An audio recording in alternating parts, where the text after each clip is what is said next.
네. 그러면 우리 바로 시작하도록 하겠습니다.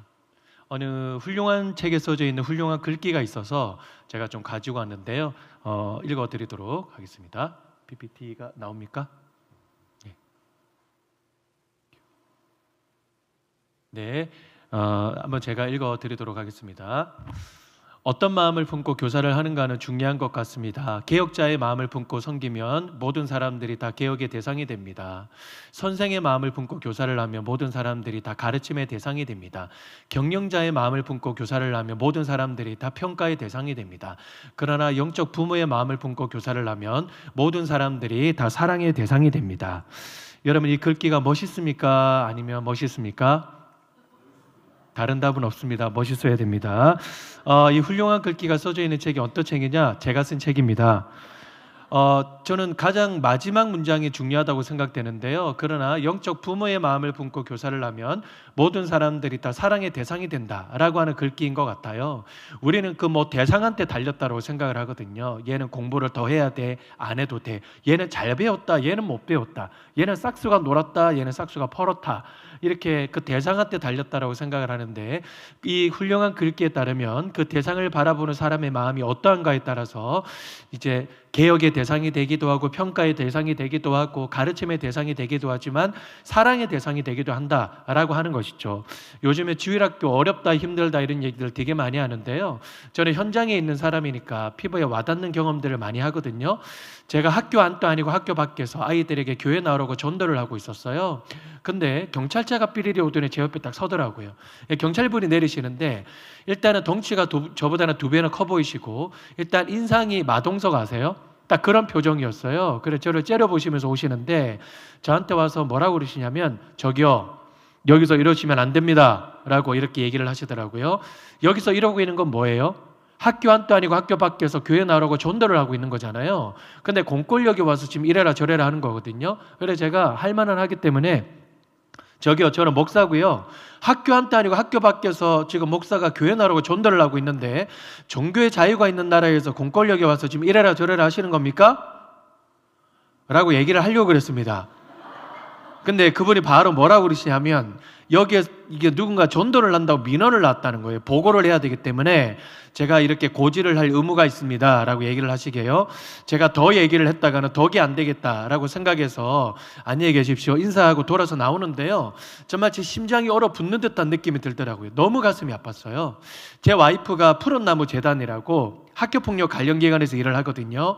그 대표님이 유키즈라고 여러분 아시죠? 유재석 나오는, 거기에도 나오신 분이에요. 본인 아들이 학교폭력을 굉장히 심하게 당해가지고 좀 극단적인 선택을 했고, 그런 다음에 대기업 중력을 하시다가 이 단체를 만들어서 학교폭력 근절을 위해서 일하는 그런 단체의 대표님이시고, 저희 와이프가 거기서 일을 하고 있습니다. 코로나가 지나고 나서 전국에 있는 아이들과 선생님들과 학부모님들에게 문의 전화가 쇄도하는 주제가 하나 있는데요. 그게 뭐냐 봤더니, 저기요, 제가 교회 다닌다는 이유 때문에 아이들에게 왕따를 당하고 있습니다. 그리고 급식 시간에 제가 기도한다는 이유 때문에 아이들에게 조롱을 받았습니다. 그리고 주일날에 놀러 가자 그랬는데 교회 가야 된다라고 했더니 한마디 때문에 어떤 애들이 저 뒤에서 표적으로 뭐라고 하고 있습니다. 이거 학폭입니까 아닙니까? 라고 묻는 비율들이 말도 되지 않게 훅 하고 올라왔다는 거예요. 제가 학교를 들어가서 아이들에게 복음을 전할 기회들이 있는데, 교회를 다니는 아이도 손들어봐 그러면요, 예전만, 그러니까 기준이 한 10년 전만 해도요, 한 반 안에 한 반 정도 있는 아이들도 있었습니다. 많으면 반 이상 되는 아이들도 많았고, 적어도 한 10명 정도는 됐거든요. 근데 요즘에는요, 보통이 2-3명이고 그냥 더 보통은 1명이에요. 그리고 아예 이 교회를 다닌다라고 얘기를 안 하는 반이 부지기수입니다. 저는 바벨론 포로식이라고 하는 것이 꼭 성경에만 담겨있다라고 생각을 하지는 않거든요. 여러분, 절대적인 소수, 그러다 보면 역차별을 받을 수도 있고, 그러다 보면은 압박감을 많이 누릴 수 있는 것이죠. 그래서 오늘날 교회를 지발 걸어가지고 이렇게 나오는 아이들, 어떤 아이들에 따라서는요, 진짜 바벨론 포로와 같은 그런 심정으로 이 세상을 살아가는 아이들이 분명히 있을 수 있습니다. 이게 5년 뒤, 10년 뒤가 됐을 때는 과연 이 세상에서 믿는 아이들을 환영할까? 어떻게 대할까? 냉담하게 그리고 냉소적으로 아이들을 보지 않을까라고 생각을 하면요, 당장에 저희 자녀들만 생각해 참 가슴이 너무 아픕니다. 여러분들은 다음 세대를 어떻게 보실지 모르겠습니다. 우리들이 가지고 있는 이런 어떤 의문들, 고민들 어떻게 하면 좋지? 그리고 어떤 분들은 야, 이거 빨리 이거 해결해야 되는데 큰일 났다 라고 이렇게 얘기를 하시는 분들이 있는데요, 우리가 성경에 한번 귀를 기울여 보자고요. 이 성경에서는 이 비슷한 상황에 대해서 어떻게 진단을 내리고 처방을 내리는가를 한번 볼 수 있다면 우리에게도 한번 적용을 해볼 수 있지 않을까라고 하는 그런 생각 때문입니다. 그래서 제가 좀 가지고 왔던 것이 바로 이것입니다. 고린도전서 4장 15절 16절 말씀인데요, 참 여러분, 고린도 교회는 말도 많고 탈도 많았지 않았습니까? 서로를 향한 책임 전가로 굉장히 멍이 들었던 교회이기도 하고 여러 가지 논쟁 것들이 되게 많았잖아요. 당을 짓고 싸우고 되게 그러지 않았습니까? 예, 그러다 보니까 오늘날에 우리가 본받지 않아야 되는 교회 중에 바로 고린도 교회가 꼽힙니다. 근데 본받아야 되는 교회 중에 하나가 바로 안디옥 교회죠. 여러분, 나중에 티맵을 키셔가지고 안디옥 교회 쳐보십시오. 그럼 전국에 안디옥 교회 주르륵 나옵니다. 근데 고린도 교회 한번 쳐보십시오. 한 군데도 안 나옵니다. 근데 그 정도로 이제 본받으면 안 되는 교회라고 이렇게 알려져 있는데, 그 교회를 향한 사도 바울의 이 진단과 처방을 무엇인가를 안다면 한번 적용을 해보자고요. 그 교회를 향한 진단이 뭐였냐면, 그리스도 안에서 1만 스승이 있었어요. 스승이 없었던 게 아닙니다. 돈 많았습니다. 프로그램 많았습니다. 재미 많았고요. 뭐 교재 이런 거 많았습니다. 라고 적용을 해볼 수 있어요. 그런데 뭐가 없었느냐?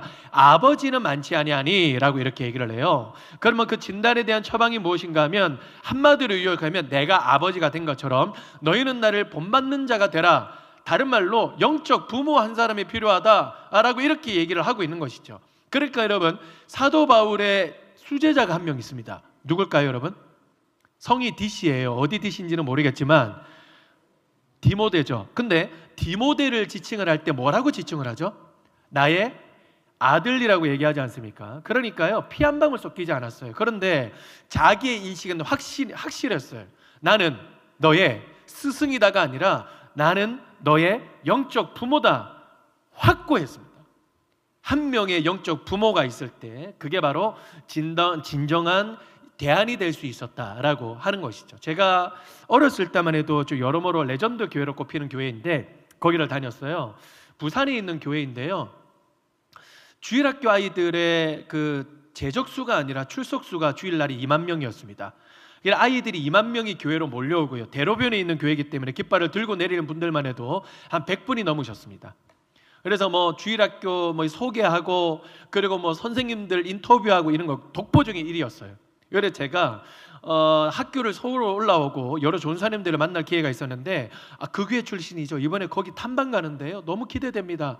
라고 얘기하고 내려갔다 올라오시는 분들의 거의 대다수가 뭐라고 그러냐면, 와, 거기는 진짜 본받을 만한 교회가 아니다. 그리고 거기는 진짜 끔찍하다. 차비가 아까웠다.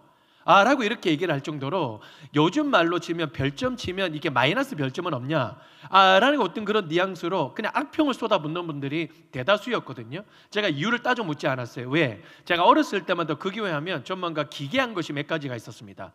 이 교회 정문을 딱 들어서잖아요. 그러면 검은 원피스를 입고 계시는 여전도사님들이 한 손에 잘 들고 계세요. 한 줄에 딱 도열해 계시는데, 이분들이 뭐를 하시냐면 들어오는 여성분들의 치마 길이를 재셨어요.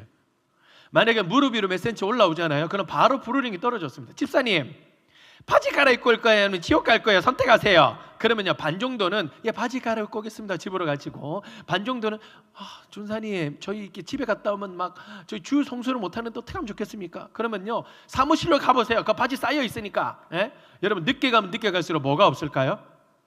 황금 사이즈가 없는 거예요. 그러니까요, 허리가 이렇게 나오고 막 다리를 질질 끌고 올라가는 그 모습이 선합니다. 그 검은 옷핏을 입고 계시는 여전사님 중에 한 분이 저희 어머니셨습니다. 제가 어렸을 때 자로 굉장히 많이 맞았거든요. 그래서 제가 너무 유치해가지고 제가 목사님한테, 목사님, 우리 엄마를 이기려면 어떻게 해야 되겠습니까? 라고 하니까 무슨 이유인지는 잘 모르겠는데 네가 목사가 되라 라고 이렇게 얘기하시더라고요. 예, 그래서 제가 목사가 한번 돼봐야 되겠다라고 생각을 했는데 저희 어머니가 갑자기 목사님이 되셨습니다. 예, 그래가지고 제가 하여튼 평생 이길 수가 없습니다. 뭐 그게 이긴다는 뜻은 아니고요. 그 목사님의 말에 따르면. 그리고 본당에 딱 올라오잖아요. 그러면 강대상을 중심으로 해서 장의자가 딱 반으로 갈려 있었어요. 남성석 여성석 딱 분리가 돼 있었는데 아무리 사랑하는 부부라도 서로 예배 시간에 떨어져서 앉아야 되는 거예요. 여러분 늦게 왔는데 자리가 없어요. 그러면 바로 옆에 못 앉습니다. 어떤 분은 대각선 제일 앞에, 어떤 분은 대각선 제일 끝에 앉으시거든요. 신혼부부가 같이 손을 잡고 올라와도 마찬가지예요. 그래서 제가 어렸을 때는 아무리 교회라도 저렇게 사랑하는 부부를 서로 떨어뜨리면 되나, 제가 그렇게 생각을 했어요. 근데 제가 결혼을 하고 한번 생각을 해보니까 꼭 그건 나쁜 건 아니었겠다 라고 요즘 생각이 드는 거예요. 적용해봐도 되겠다. 왜냐, 제가 이전에 사역을 했던 교회는요 1층이 대안학교였는데 미로처럼 막 복잡해요. 2층에 사람 내려오면 목소리를 들으면 제가 누군 줄 알죠. 근데 그분들은 제 얼굴을 못 보면 제가 있는지도 모르고 누가 있는지도 몰라요. 그런데요 2층에서 내려오시는 분들 중에 부부싸움 하시는 분들이 너무 많아요. 특별히요 아내분이 남편분을 갈구시는 분들이 진짜 많습니다. 여보, 휴대폰 좀 그만 보세요. 에? 진동으로 좀 해놓으라니까. 담임 목사님 여보만 보면서 설교하는 거 몰라?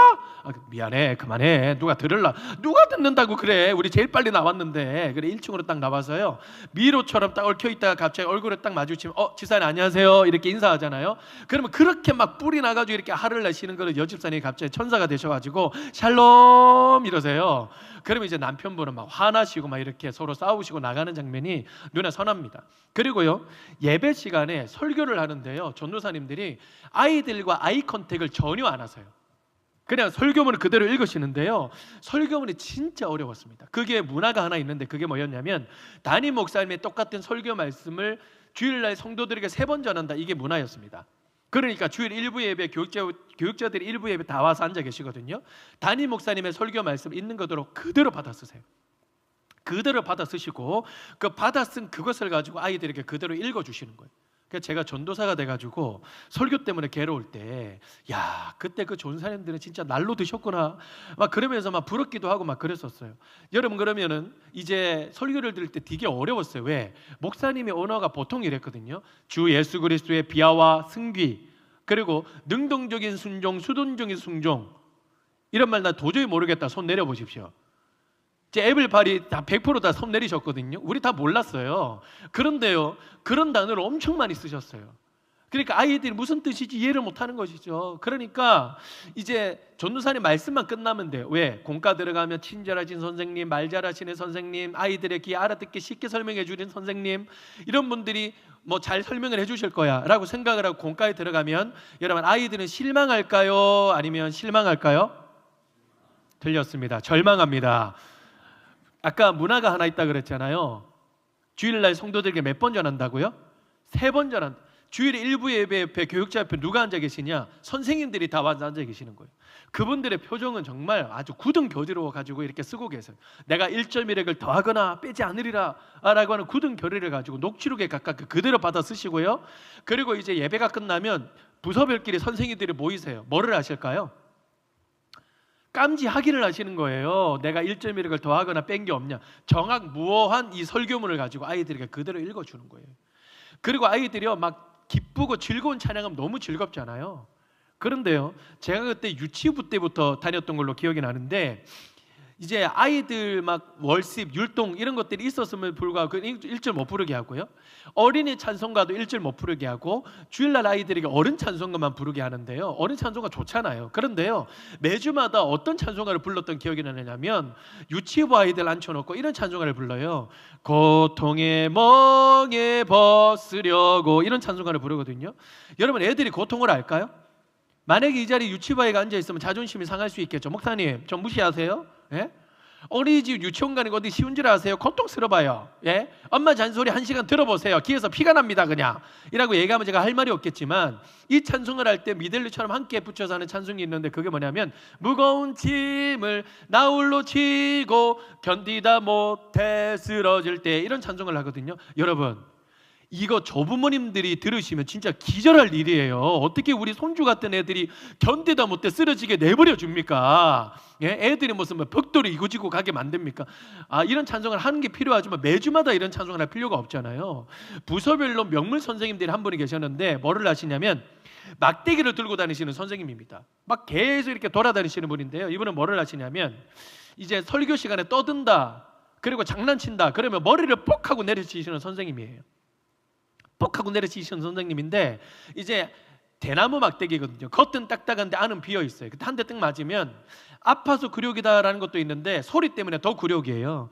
머리가 단단하면 단단할수록 더 청아하고 오묘한 소리가 예배 시간 내내 울려 퍼지는 거예요. 예배 끝나고 나면요, 아이들끼리 삼삼오에 모이는데 뭐라고 그러냐면, 야, 내가 오늘 말씀을 통해서 은혜를 받았어, 내가 성령의 충만함을 받았어, 내가 새 삶을 결단했어 라고 얘기하는 애들은 단 한 명도 없고 다 뭐라 그러냐면, 야, 나 오늘 3대 맞았다, 나는 더블 6대야, 나 2자릿수 맞았어.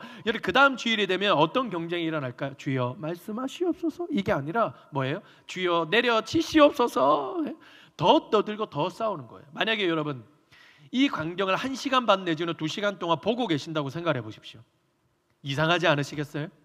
이런 끔찍하지 않으시겠습니까? 저한테 와서 그렇게 얘기를 하시는 분들에게 잊지 않고 늘 말씀을 드렸던 건 뭐냐면, 그랬지, 나도 그랬는데 내가 어렸을 때만 해도 그 교회 하면 부모님이 굉장히 많았어. 교회를 간다는 생각이 들기보다도 부모님을 만나러 간다는 생각이 들었거든. 그러면서 얘기를 했던 것이, 제가 유치부문을 빡 열고 들어가잖아요. 대각선 끝에 계시는 대학교 1학년 여선생님이요, 막 달려오세요. 제 손을 콕 낚아채고 첫 마디가 이겁니다. 서건아, 너 그거 어떻게 됐어? 이거예요. 그래서 제가 뭐요? 너 기도해달라 그랬잖아. 어떻게 됐어? 무슨 기도요? 너 지난주에 너희 엄마 아프다고 기도해달라 그랬잖아. 어떻게 됐어? 제가 기도 부탁한 거는 까마득히 잊어버렸는데 엄마가 낳은 거는 팩트잖아요. 낳으셨는데요? 라는 말이 딱 떨어진과 동시에 제 손을 꼭 붙들고 펄쩍펄쩍 뛰시는 거예요. 그러면 사실은 말씀이, 서거나 내가 널 위해서 기도했다, 내가 널 위해서 얼마나 기도했는지 몰라, 하나님께 너무 감사하다, 감사하다, 감사하다 막 그러는데요, 그때 그 실루엣이 35년 전이에요.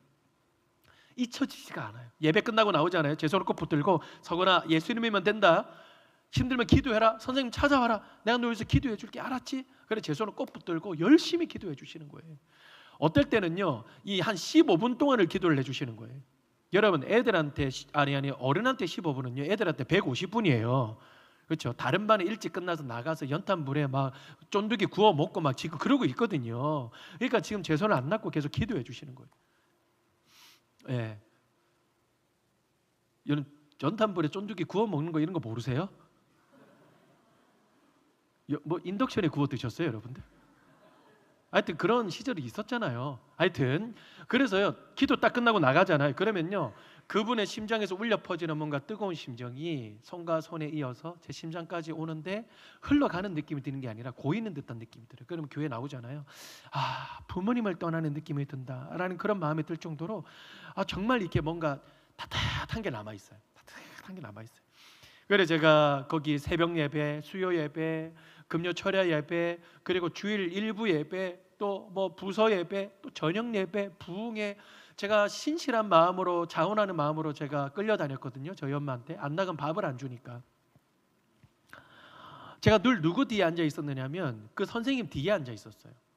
근데 그 선생님이 항상 수첩을 이렇게 펴놓고 아이들 이름이 빼곡하게 써져 있어요. 대학교 1학년 여선생님 빼곡하게 써져 있어요. 그러면서 애들 이름을 불러가면서 기도하시는데, 제가 잊혀지지 않는 이 기도의 내용이 있습니다. 그게 뭐냐면, 주님 얘를 위해 기도합니다, 얘를 위해 기도합니다 하면서요, 주님 짐승들도 지 새끼를 잃어버리면 울부짖는데 나에게 맡겨진 이 영혼들을 위하여서 기도할 때 눈물이 나지 않는다면 내가 무슨 영적 어미라고 할 수 있겠습니까? 아버지의 마음을 달라고 막 그렇게 울면서 기도했던 그 장면이요, 잊혀지지가 않고, 그때 제가 보았던 그 장면이 여전히 제 정신이 되었어요. 그래서 제가 이제까지 그렇게 저와 함께하는 제자들과 사람들이 하나님을 만나고 변화되고 뭐 이런 과정들이 참 있고 감사합니다만은, 제가 왜 그렇게 될 수 있었나라고 생각했을 때 그 선생님 덕분이에요. 여러분 기도해 보셨죠? 제자들을 위해서 어떤 마음이 드십니까? 하나님 아버지의 마음이 막 차오르지 않습니까? 죄송한데요, 이 자리에는 주일학교 선생님들도 계시겠지만 이 자리에는 우리 다른 성도님들도 계실 겁니다. 여러분, 하나님은요 주일학교 선생님만이 영적 부모로 불러주신 게 아니에요. 우리 모든 교인들을 하나님의 영적 부모로 불러주셨어요. 아이들 위해서 기도하고 격려하고 그런 교회로 하나님께서 불러주셨다고요. 그렇죠? 그 우리가 어떻게 우리가 영적 부모가 될 수 있겠습니까? 하나님 아버지의 마음을 구할 때 그렇지 않겠습니까? 여러분, 누가 떡을 달라는데 돌을 줍니까? 누가 생선을 달라는데 뱀을 주느냐고요? 우리가 아버지의 이름을 가지고 구할 때 성령을 우리에게 부어주시지 않겠습니까? 라고 하는 말이 제 말이 아니잖아요. 예수님의 말씀이시잖아요. 우리가 영적 부모가 된다라고 하는 거는요, 저는 이거라고 생각합니다. 그게 뭐냐면, 저는 하나님 나라 일꾼의 영적 부모로부터라고 말씀을 드리고 싶은데, 꼭 필요한 사람으로 불러주셨다라고 말씀을 드리고 싶습니다. 아이들이 우리를 좋아하고 잘 따라와주고 반응을 잘해주고, 또 부모님이 우리에 대해서 피드백을 잘해주고 환영해주고 잘 따라와주는 그런 사람이 되면 좋죠. 그런데 그거는요 2차적인 거예요. 1차적인 게 뭐냐면, 우리는 영혼들에게 꼭 필요한 사람으로 부름받았다라고 하는 거예요. 그래서 여러분, 제가 여러분들에게 감히 부탁드리고 싶은 말씀은 저는 이겁니다. 꼭 필요한 사람이 되어주세요 라고 하는 말이에요. 왜냐하면 이 헨리 나우엔이라고 하는 분이 이런 얘기를 했습니다. 예수님의 사역 비밀에 대해서 한번 연구를 해봤더니 딱 한 문장으로 요약을 할 수 있대요. 예수님의 모든 사역의 초점은 자기 자신의 필요에 초점이 맞춰져 있는 것이 아니라 타인의 진정한 필요에 초점이 맞춰져 있더라라고 이렇게 얘기를 했습니다. 그러니까 나는 어떻게 하면 무리에게 인기를 끌 수 있을까? 나는 어떻게 하면 덜 피곤할 수 있을까라고 생각하신 것이 아니라, 자기를 모함하고 함정에 빠뜨리고 때로는 죽이려고 마음을 먹었던 사람들이 무리의 안에 꽂혀 있었습니다. 그런데도 그들에게 복음을 전했던 것은 뭐냐면, 복음이 그들에게 진정한 필요였기 때문에 예수님은 그것에 초점을 맞추셨다는 거예요. 그래서 여러분, 요한복음 13장 1절 말씀해 보니까요, 예수께서 유월절 전에 이 세상을 떠나 아버지께로 돌아가실 때가 이런 줄 아시고 자기 사람들을 사랑하시되 끝까지 사랑하시니라 라고 얘기를 하셨던 이유가 뭐예요? 곧 있으면 십자가의 길을 걸어가야 됩니다. 여러분, 곧 있으면요 사람들에게 수모를 당해요. 여러분, 곧 있으면 제자들은 다 자기를 떠날 거예요. 그럼에도 불구하고 그들을 끝까지 사랑하시니라 라고 하셨던 이유는 무엇입니까? 모든 진정한 필요를 그 제자들에게 맞춰져 있기 때문이잖아요. 여러분, 저는요, 만약에 제가 길렀던 이 제자들이 제 뒤통수 때리고 배신할 거 제가 미리 알면요, 저 진짜 화날 것 같아요. 너무 짜증날 것 같아요. 내가 얘네들에게 먹여준 게 얼만데, 내가 얘네들을 챙겨준 게 얼만데, 감히 내가 힘들고 어려울 때 배신 때리고 도망을 가? 부인하고 저주해? 얼마나 화가 났을까요? 그런데요, 요한복음 17장에 보면 예수님의 기도가 나오잖아요. 거기 보면 두려운 마음이 하나도 느껴지지 않습니다. 그리고 제자들을 향한 원망과 불평이 하나도 느껴지지 않아요. 다 제자들을 위한 진정한 필요의 기도가 맞춰져 있어요. 주님, 내가 이 세상을 떠나 아버지께로 갑니다. 그러나 이 세상에 남아있는 제자들을 위하여 비우니 그들을 진리로 거룩하게 하옵소서. 여러분, 모든 초점이 그들의 진정한 필요의 초점이 맞춰져 있잖아요. 그래서 제가 여러분들에게 좀 부탁을 드리고 싶은 것은 이겁니다. 여러분, 꼭 필요한 사람이 되어주십시오. 꼭 필요한 사람이 되어주십시오.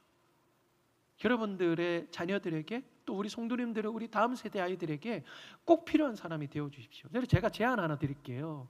5월달이 되면 주일학교 이런 거 있잖아요. 제가 다른 교회들 보니까 애들 얼굴과 기도 제목을 적은 이, 취소하겠습니다. 테테테, 예, 테테테, 예, 테테테, 예, 우리 교육사역자들 저 미워할 거기 때문에 뭐 미워하지 않으시겠죠? 예, 그래 코팅 같은 거 해가지고 이렇게 장의자 앞에 붙여놓으면 예배 시간에 기도하고 막 이렇게 하는 것, 그렇게 하는 교회도 있더라고요. 예, 제가 감히 제가 아주 죽을 각오를 가지고 그렇게 얘기를 했는데요. 뭐 이번이 아니라 다음이라도 그렇게 한번 해보시면 좋겠어요. 그렇죠? 제가 그 교회를 다닐 때요, 막 지나갈 때 어른들이 야, 서건아 화이팅! 누구세요? 이 교회 성도야. 여러분, 내 이름을 아는 이 어른이 교회 안에 2-3명 더 많아질수록 교회 안에서 이 정착할 확률이 높아지고요. 그리고 이 아이들은 예수님을 나의 주인입니다라고 고백할 확률이 굉장히 높아진다고 얘기합니다. 그래서 꼭 필요한 사람이 되어주세요.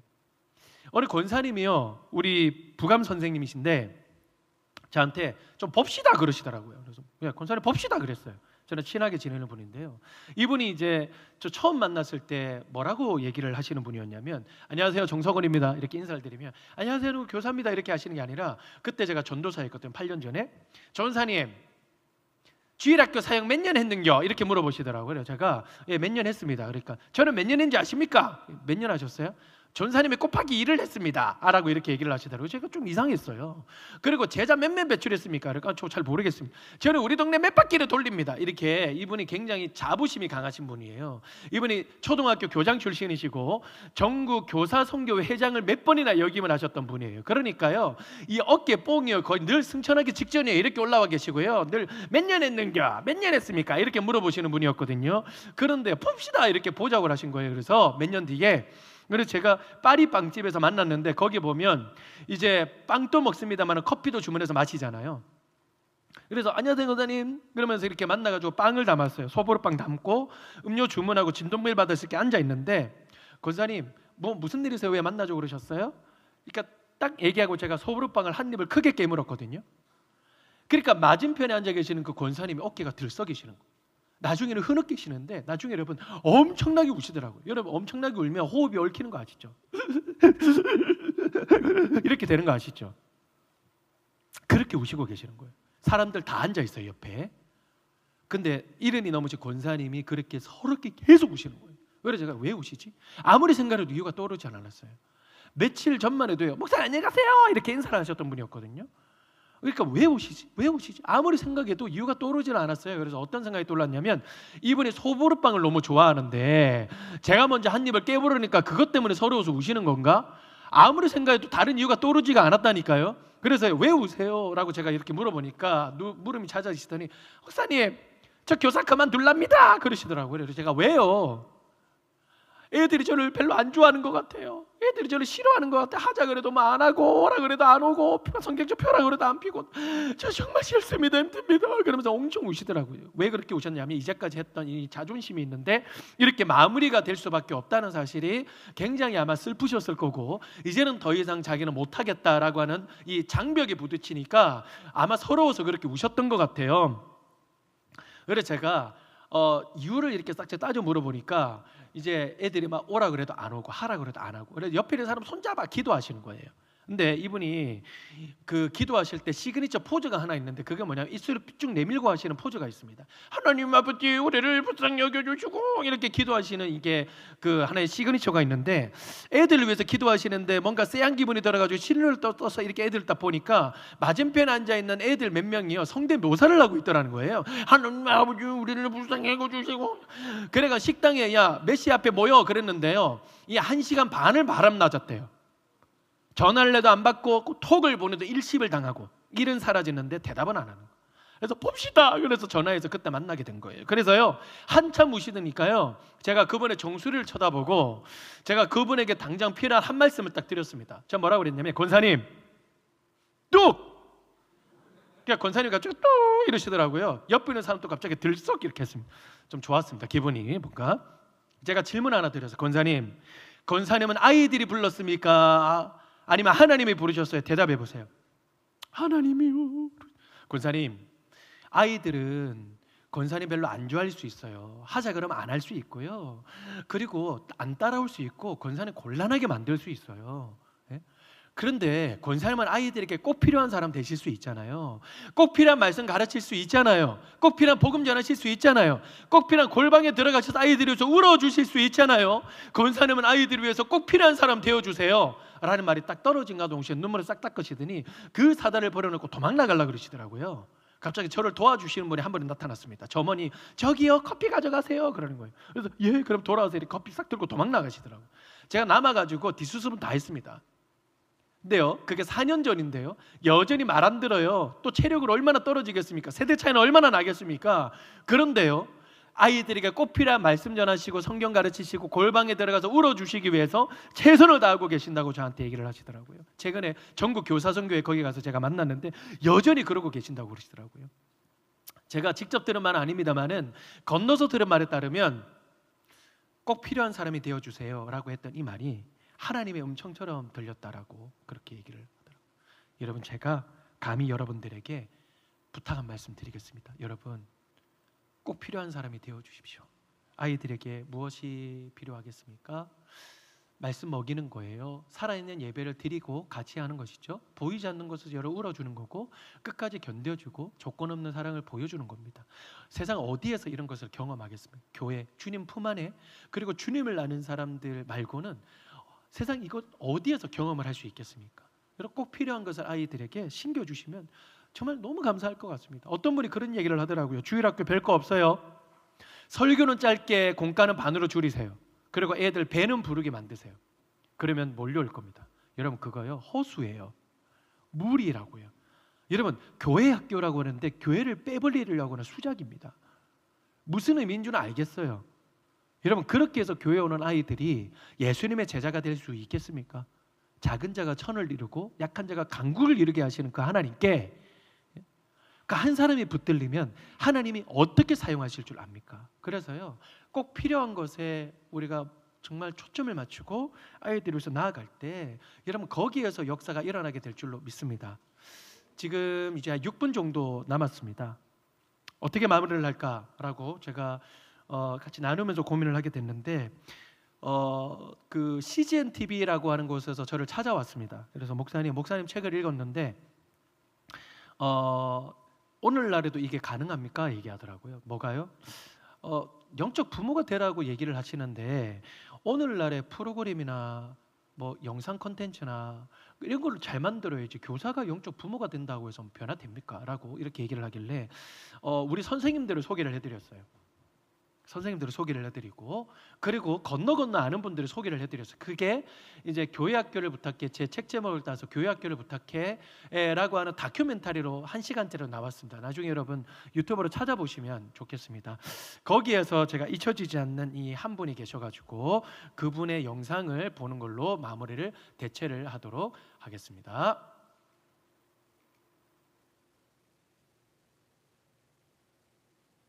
음성을 틀어주시면 감사하겠습니다.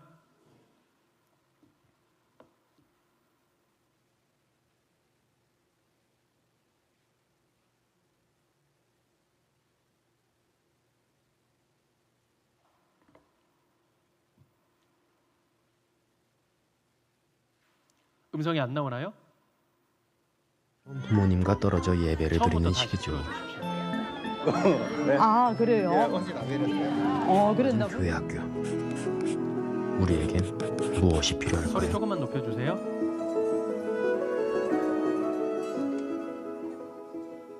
주일 아침 예쁜 앞치마를 맨 선생님들이 아이들을 맞을 준비에 한창입니다.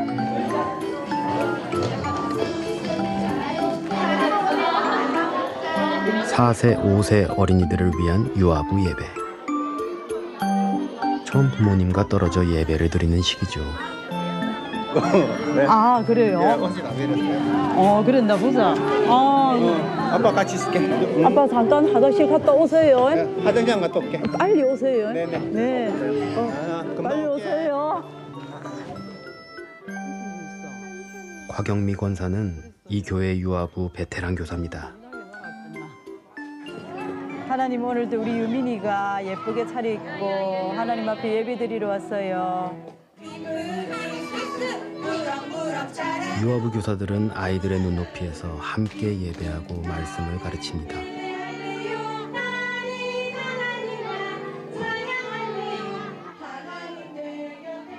곽영미 선생님은 19년째 아이들을 섬기고 있죠.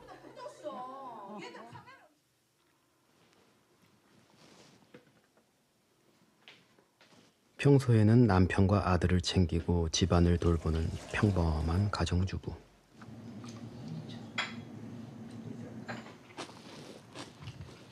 사실 그녀가 오랜 시간 유아부에 헌신할 수 있었던 데는 특별한 이유가 있었습니다.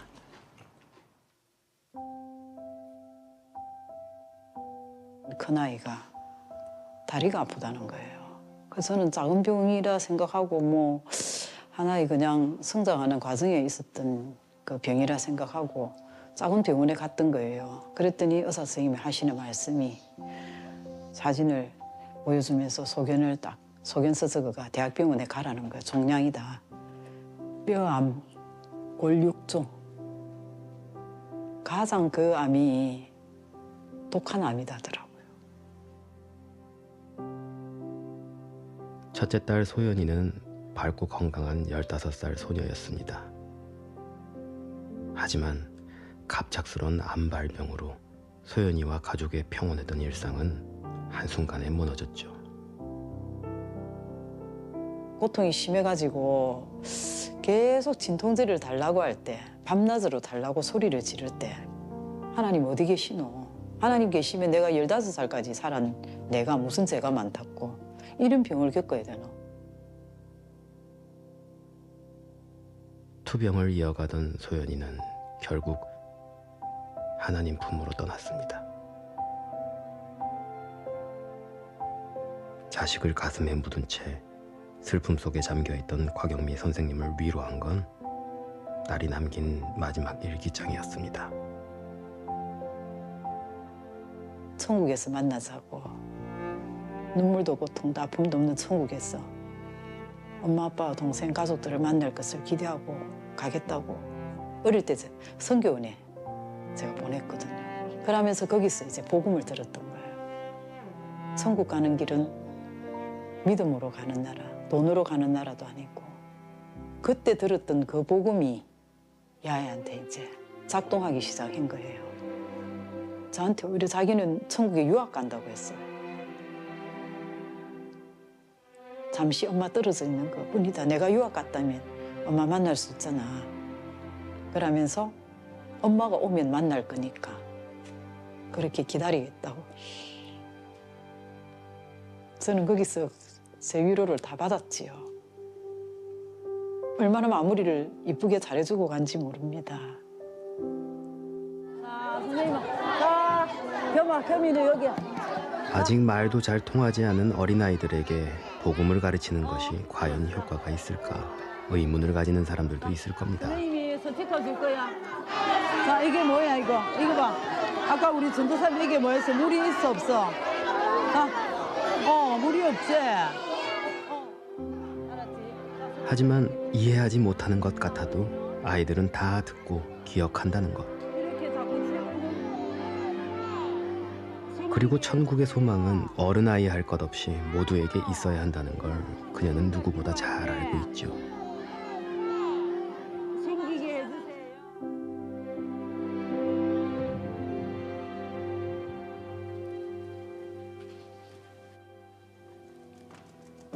딸 소연이가 어린 시절 들었던 복음.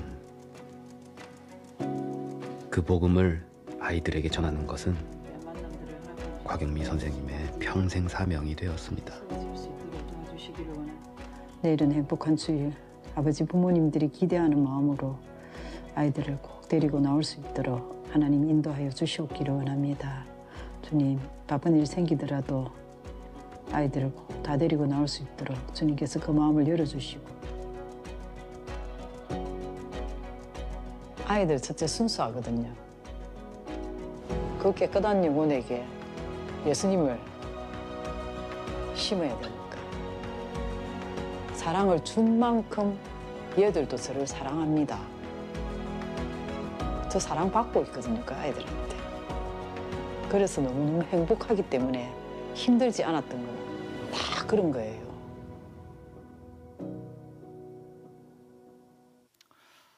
이렇게 본인의 딸이 이런 질병으로 인해서 하늘나라로 가기 직전에 마지막 남겼던 그 일기장에 써놨던 천국에서 만나자, 나 유학 간다 라고 했던 그 말 하나가 이분으로 하여금 계속해서 교사를 시작하고 하도록 만들었던 그리고 원동력이 되었다라고 합니다.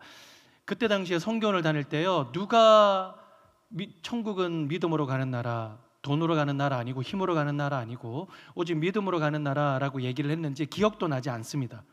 그래서 선생님이 누군지, 얼굴이 어떻게 생겼는지 기억나지는 않았지만 누군가 전했던 그 복음이 이 아이에게 새겨져서 그것이 중요한 순간에 작동을 하게 된 것입니다.